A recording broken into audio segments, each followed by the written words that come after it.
கிச்சடி பண்ணுறதுக்கு ஃபர்ஸ்ட்டுக்கு நாங்கள் பச்சை அரிசியாக கழுவி எடுத்துக்கிறோம். பாசிப்பயிறு, கொண்டைக்கடலை. இப்போ இதை கொண்டு போய் தனித்தனியாக வேக வச்சிருவோம். இப்போ இதில் தண்ணி ஊற்றி கட்டிப்பால் எடுத்துக்குவோம்.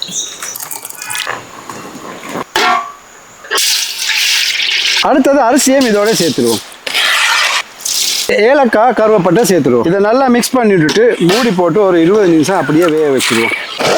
முக்கால் வேவலில் எடுத்துடணும். அடுத்ததாக இதில் வந்து அவிச்சு வச்ச பயரையும் கடலையும் சேர்த்துருவோம். கித்தூள் கருப்பட்டி பாதி சேர்த்துருவோம். கட்டிப்பாலையும் சேர்த்துருவோம். ப்ரௌன் சுகர் கூட சேர்த்துக்கிறோம். கிச்சடி வாசனை சூப்பராக வந்துட்டு இருக்கு. நாங்கள் இதெல்லாம் போட்டு நல்லா மிக்ஸ் பண்ணிட்டு ஒரு 15 மினிட்ஸ் லோ ஃப்ளேமில் வைப்போம். அடடா, சுட சுட.